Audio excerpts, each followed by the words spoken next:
Bismillahirrahmanirrahim. Assalamu alaikum. I am Dr. Faiza Shaheen here with the new lecture number 10, which is on measurement and evaluation in educational psychology. This lecture is under the course of Educational Psychology EDUC 3112. In the previous lectures, we have completed our 5 units, which were about the basic concepts of educational psychology, meaning, nature, and concept of psychology. Then we saw the schools of thought of psychology and the fundamentals of human growth and development, learning and learning theories, intelligence and its theories, and information processing, which includes memory, short-term and long-term memory and its characteristics. Now moving towards the last chapter of your outline, which is measurement and evaluation in educational psychology.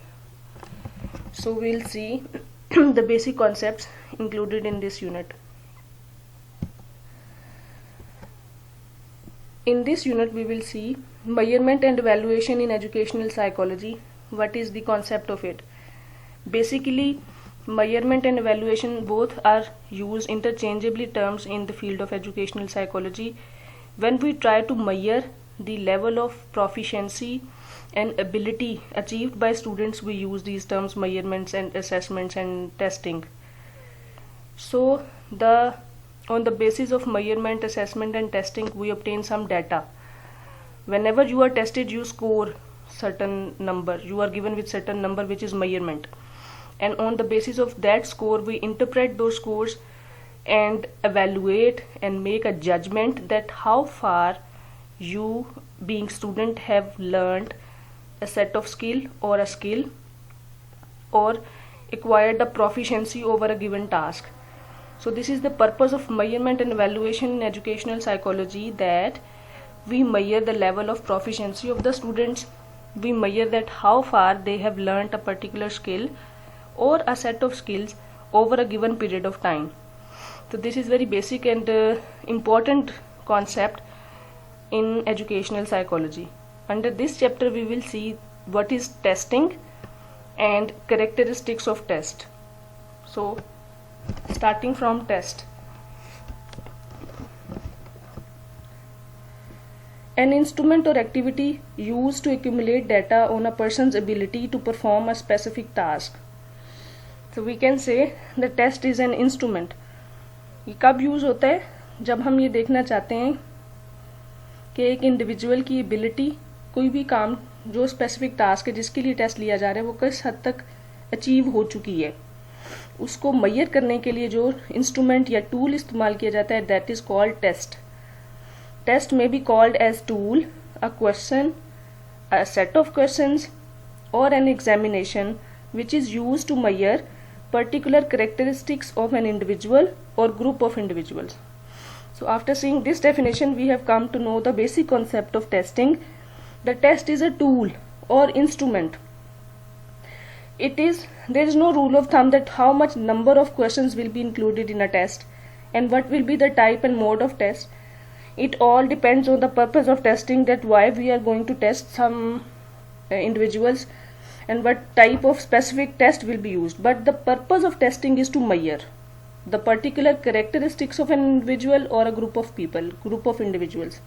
किसी एक की हमने किसी खास characteristic का अंदाज़ा लगाना है जिसमें उनकी learning, performance of a specific task या कोई स्किल या एबिलिटी, उसको जज करना है, तो हम उसका टेस्ट लेते हैं, चाहे वो इंडिविजुअल है चाहे वो ग्रुप ऑफ पीपल है. So we can conclude that test is the form of questioning or measuring tool used to assess the status of one's skill, knowledge, attitude and fitness.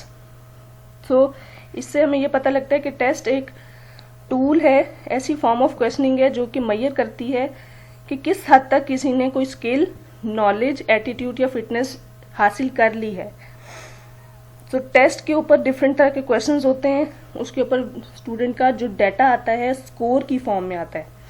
हम उस डाटे को एनालाइज करते हैं, उस मटेरियल से हम ये उन नंबर से, उन स्कोर से हम ये जज करते हैं कि how likely a particular skill, knowledge, attitude and fitness has been acquired by that particular student or not.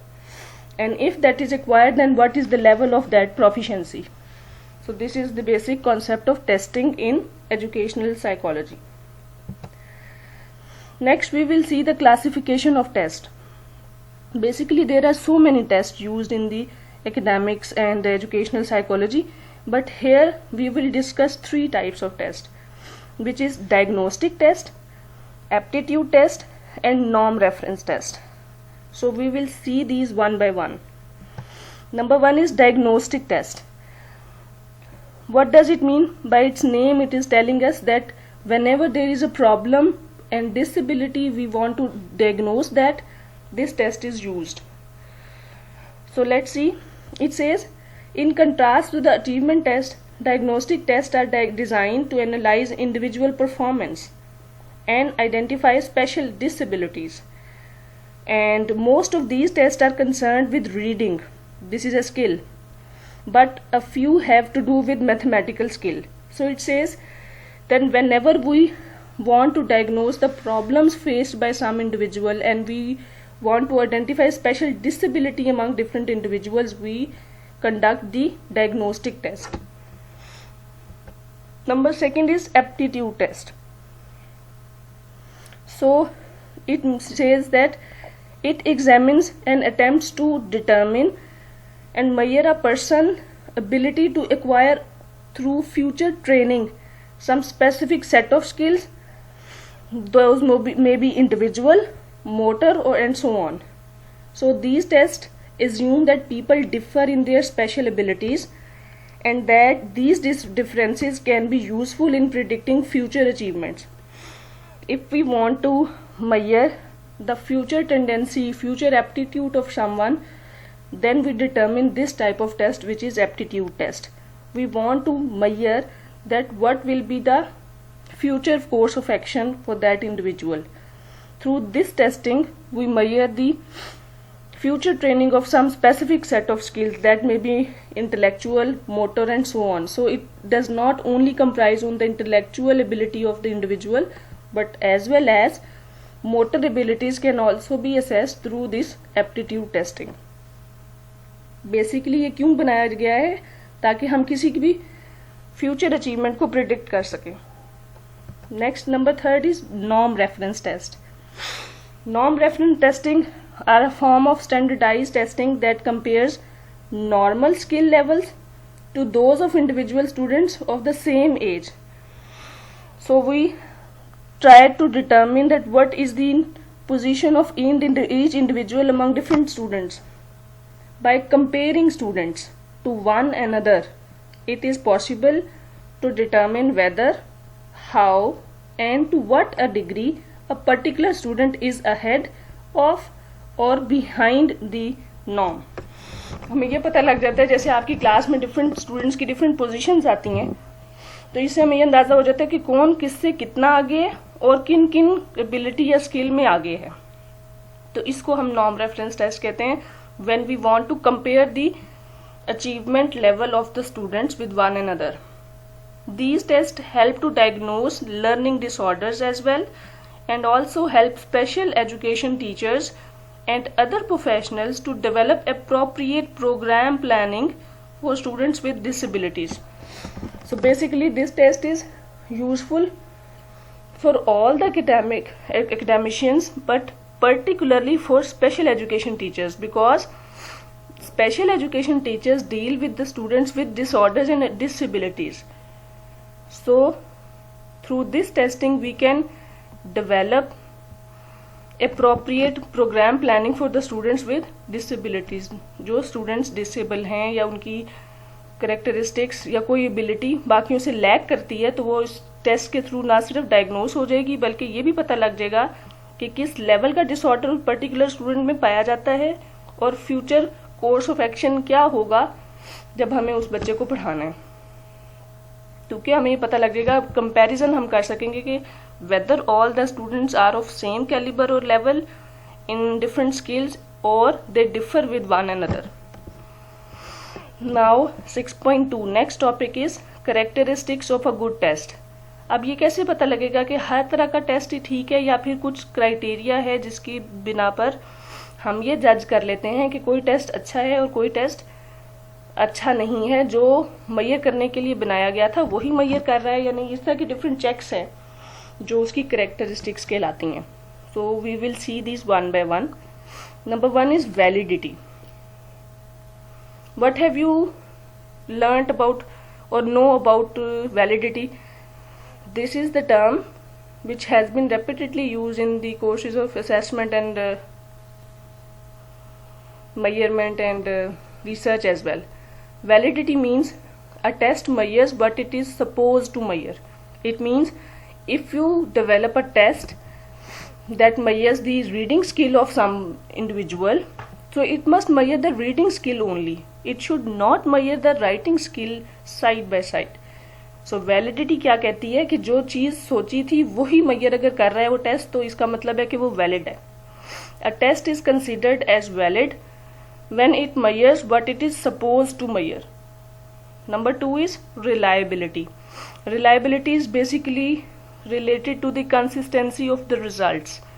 That if a test score, an individual scores average, then later on if the test is administered, he or she may be scoring the on average.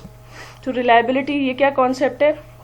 It is a characteristic of a good test which says a test is considered reliable if it is taken again by the same students under the same circumstances and the score average is almost the constant, same आया है. Taking into consideration that the time between the test and the retest is of reasonable length. तो चाहे हम आज एक बच्चों से test ले लें और कुछ अरसे के बाद में उनसे वही टेस्ट लें, तो दोनों के जो स्कोर आने चाहिए उनमें कंसिस्टेंसी होनी चाहिए. अगर वो टेस्ट का स्कोर कांस्टेंट है तो इसका मतलब है कि वो टेस्ट रिलायबल है. फिर इसके कुछ थ्रेड्स हैं, कुछ इश्यूज हैं, वो हम आगे जाके देखेंगे. लेकिन करेक्टरिस्टिक्स में हमने देखा कि अगर तो वैलिड है वो टेस्ट तो फिर ये एक अच्छी करेक्टरिस्टिक है किसी भी गुड टेस्ट की. And if that is reliable, reliability है, तो फिर भी वो एक गुड टेस्ट कहलाता है. Number 3 is objectivity.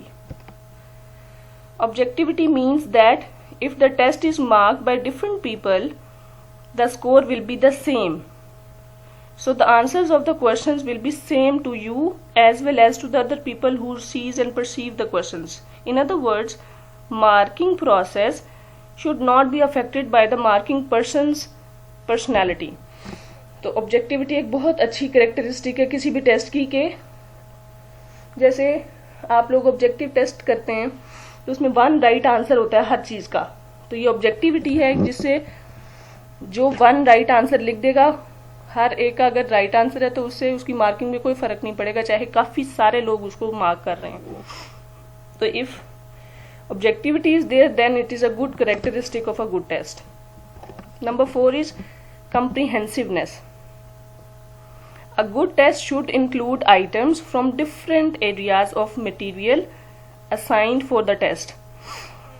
Example given is here: dialogue, composition, comprehension, grammar, vocabulary, orthography, dictation, handwriting. So a good test should include items from different areas of material assigned for the test. ऐसा नहीं होना चाहिए कि आप test बना रहे हैं तो आपने पूरी बुक का टेस्ट बनाना है लेकिन you only focus on 1 or 2 units of the book. You should cover all the topics assigned, then a test will be a good test. Number 5 is simplicity. ये बहुत आसान सी बात है कि जब आप भी टेस्ट लेते हैं तो आप सवालों की वर्डिंग को इतना मुश्किल ना बना दें कि बच्चे उसके मीनिंग ही समझ ना पाए. हो सकता है उनको वो कॉन्सेप्ट आता हो लेकिन आपकी वोकैबुलरी एज ए टीचर इतनी डिफिकल्ट हो या आपने जो स्टेटमेंट्स दी हैं उनकी वर्डिंग इतनी एम्बिगुअस है कि जिसकी वजह से स्टूडेंट्स जज ना कर पाए कि उनसे क्या पूछा जा रहा है, तो फिर भी टेस्ट के स्कोर पे फर्क पड़ेगा. तो a good test is always a simple test. Simplicity means that the test should be written in a clear, correct and simple language. It is important to keep the method of testing as simple as possible while still testing the skill you intend to test. So the intention, what is to be measured should not suffer, but side by side, simplicity characteristic should be maintained. So while making a test, clarity, correctness and simple language should be used. Caution is given here that avoid ambiguous questions and ambiguous instructions. So if you want your students to answer a question, you should write clear statements and instructions. Ambiguity of language, grammar should not be there. Next characteristic is scoreability. Scoreability means that each item in the test has its own mark related to the distribution of marks given by the Ministry of Education. So a criteria should be told by the student, जिसको हम rubric भी कहते हैं, या कोई criteria जिसके मुताबिक हर question का अपना अपना एक नंबर होना चाहिए, मार्क्स होने चाहिए. ऐसा नहीं है कि कुछ आइटम्स हैं टेस्ट के अंदर जिनके स्कोर्स हैं और कुछ के स्कोर्स नहीं है. ऑब्वियसली जिसके स्कोर नहीं होंगे या आपको पहले से नहीं पता होगा, you will not attempt that. Distribution should be relatively accurate and should be followed by a criteria given to you. So these were the characteristics of a good test. Now we will see that what we have learnt in this lesson. In this lecture, we have seen the concept of measurement and evaluation in educational psychology. It refers to all the measurements, assessments and testing techniques used to score the ability of the students, and through these scores we infer that how likely students have achieved a certain characteristics, a certain skill or a set of skills over a period of time. With the use of measurement and evaluation, we measure the ability, skill and knowledge of the students. Then we have seen the concept of test. That what is test? It is a tool of measurement, and this instrument has many types, under which we have seen 3 types: diagnostic, aptitude and norm referenced. And then 6.2 was about the characteristics of a good test, under which we have seen 6 characteristics of a good test. So I hope you have learnt well, and good luck for your future learning. Thank you.